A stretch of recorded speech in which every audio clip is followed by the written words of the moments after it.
Mérföldkőhöz érkezett a hagyományos magyar harcművészet, Kárpát-medencei összefogással megszületett a Baranta című könyv, melyet a Felföldi Baranta Szövetség szervezésében a Városháza dísztermében mutattak be pénteken. A baranta nem csak a fegyverekről és a harcról szól, hanem sokkal inkább a hagyományőrzésről, a kulturális megmaradásról és az összetartozásról. Herceg István, a Komáromi Tolma Baranta Egyesület elnöke és a könyv egyik társszerzője már 16 éve foglalkozik a hagyományos magyar harcművészettel. Elmondta, hogy kutatásai alatt olyan új ismeretekre tett szert a barantával kapcsolatban, amelyek sokat segítettek abban, hogy jobban megérthesse ezt a fajta kulturális örökséget. Utána kellett járni dolgoknak, mert én megmondom őszintén, csak magamról tudok beszélni, nyilván a többi társszerzőről nem, de én a 16 év alatt nem a tudományos kutatásra voltam úgy elfoglalva, tehát nem kutattam ki minden íjhoz, én fejezetem ugye az íjról szól, nem kutattam ki az íjról mindent, minden egyes dolgot.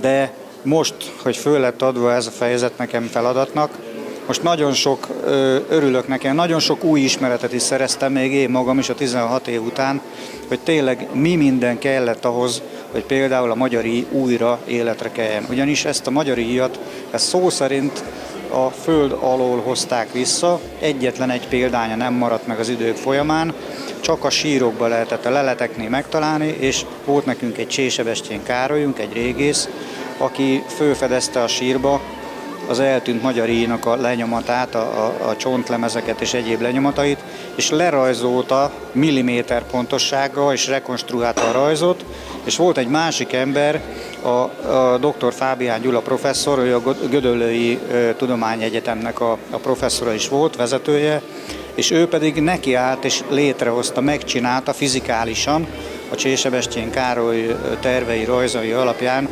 legyártotta gyakorlatilag ezt az íjat. A könyv ötlete először Molnár Attila, a Csenkei Baranta csoport vezetőjének gondolataiban fogant meg, majd Herceg Istvánnal közösen dolgozták ki a részleteket, és ezután felkérték a társszerzőket a fejezetek megírására. Nagyon örültem neki, hogy a csapatvezető társam, a csenkei csapatvezető Molnár Attila barátom ezt kiötlötte, vagy fölmerült benne a gondolat, és akkor közösen elkezdtünk rajta dolgozni, témakörök úgy szétlettek osztva, hogy kinek milyen témaköre legyen.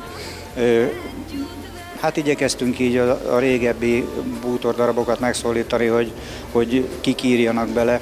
Ugye ahhoz egy bizonyos időt el kell tölteni a barantába, hogy egyáltalán megismerje és tudjon róla beszámolni. Aztán így kialakult szépen lassan. Nagyon sok fényképet tettünk bele a könyvbe, külön fejezetbe szedtük a fegyverek leírását, külön fejezetbe szedtük a Magyarországi Baranta Szövetség leírását, külön a mi szövetségünket, a Felvidéki Barantának a leírását, és akkor belekerültek ugyan még az erdélyiek is, mert Erdélyben is van Baranta Szövetség, és a kárpátaljai barantások is belekerültek.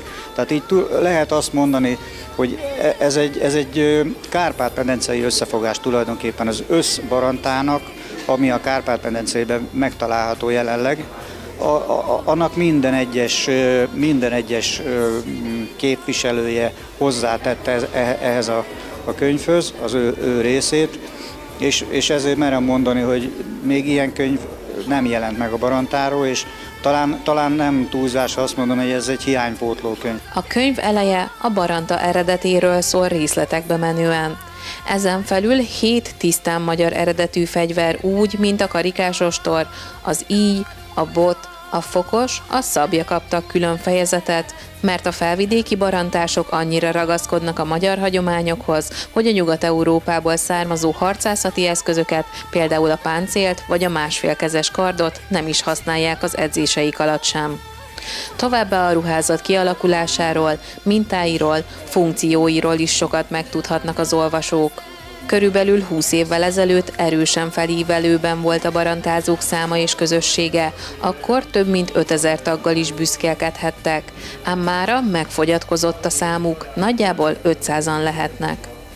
A rendezvényen az írók a segítségért és támogatásért köszönetüket kifejezve átadtak egy-egy Baranta könyvet dr. Molnár Attila polgármesternek, a könyv kiadásának alkalmából pedig a komáromi polgármesteri hivatalnak, majd a további pártfogóiknak is.